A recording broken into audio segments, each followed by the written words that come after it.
स्वागतम् स्वागतं सुस्वागतं स्वागतं सुस्वागतम्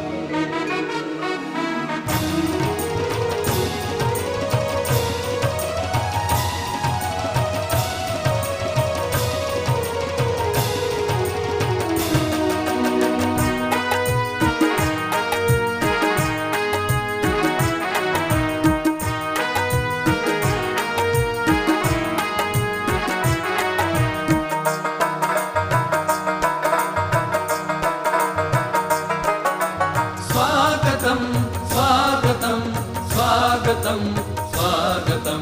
स्वागतं स्वागतं स्वागतं स्वागतं भले पधार्या स्वागतं भले पधार्या स्वागतं भले पधार्या स्वागतं भले पधार्या स्वागतं ક્રાંતિકારી સંત શ્રી મુક્ત જીવન સ્વામી બાપાની આજે 108મી જયંતિ હોવાથી શ્રી સ્વામિનારાયણ મંદિર કુમકુમ મણિનગરના મહંત સદગુરુ શાસ્ત્રી શ્રી આનંદપ્રિયદાસજી સ્વામી કે જેમને શ્રી મુક્તજીવન સ્વામી બાપાએ પ્રથમ દીક્ષા આપી હતી એમની નિશ્રામાં મુક્તજીવન સ્વામી બાપાની 108મી જયંતિ નિમિત્તે કુમકુમ મંદિર દ્વારા 2 દિવસનો ઉત્સવ ઉજવવામાં આવ્યો હતો, જેમાં નિર્ગુણદાસજી સ્વામીની વાતોની પારણ પણ કરવામાં આવી હતી. અને આજે શ્રી મુક્તજીવન સ્વામી બાપાની 108મી જયંતિ હોવાથી સ્વામિનારાયણ સંપ્રદાયના રિવાજ અને પરંપરા અનુસાર શ્રી મુક્તજીવન સ્વામી બાપાની શોભાયાત્રા કાઢવામાં આવી હતી. અને સ્વામિનારાયણ ભગવાન, જીવન પ્રાણ બાપાશ્રી અને મુક્તજીવન સ્વામી બાપાની શોભાયાત્રામાં વિરાજમાન રથમાં વિરાજમાન કરી વાસ્તે ગાતે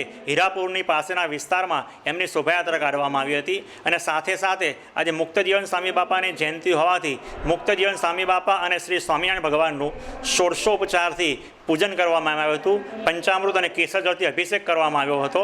અને શ્રી સ્વામિનારાયણ ભગવાન અને મુક્તજીવન સ્વામી બાપાની પુષ્પથી, શર્કરાથી, પૂંગીફળથી અને ફ્રૂટથી એ વિવિધ પ્રકારથી એમની તુલાવિધિ કરવામાં આવી હતી. અને આજે એમની 108મી જયંતિ હોવાથી સંતો ભક્તો પ્રેમથી એમને રાસ સહિત રમ્યા હતા. અને આ સર્વે કાર્યક્રમ શ્રી મુક્તજીવન સ્વામી બાપાના પ્રથમ પટ શિષ્ય સદગુરુ શાસ્ત્રી શ્રી આનંદપ્રિયદાસ સ્વામીની નિશ્રામાં આ કાર્યક્રમ યોજાયો હતો. અને આજના રોજ શ્રી મુક્તજીવન સ્વામી બાપાની જયંતિ હોવાથી એમના મહિમા, એમના જીવન કવન ઉપર સંતોએ આશીર્વાદ આપી અને મહિમા ગાન કર્યું હતું. हमारे खम्मा प्यारा स्वामी बापा आज तमोने खम्मा हमारे खम्मा प्यारा स्वामी बाबा आज तमोने खम्मा हमारे खम्मा प्यारा स्वामी बापा आज तमोने खम्मा हमारे खम्मा प्यारा स्वामी बाबा आज तमोने खम्मा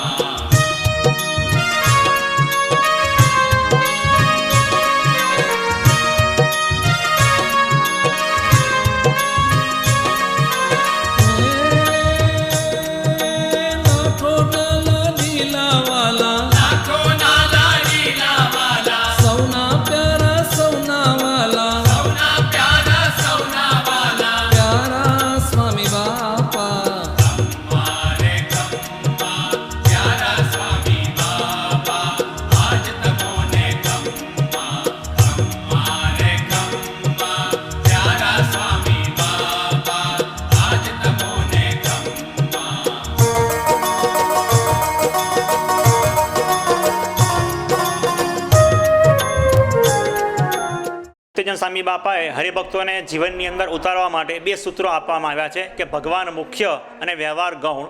અને બીજું સૂત્ર આપ્યું કે ભગવાન રાખે તેમ રહેવું અને દેખાડે તે જોવું. એટલે કે જિંદગીની અંદર દરેક મનુષ્યના દિવસો સરખા પસાર થતા નથી. નિરંતર જિંદગીમાં દુઃખના દાડા હોતા નથી. ચમનમાં ફૂલ પણ છે. એ ન્યાય જેમ ફૂલની અંદર ફૂલ પણ છે અને કાંટા પણ છે, એમ જિંદગીની અંદર સુખ અને દુઃખ આવે છે.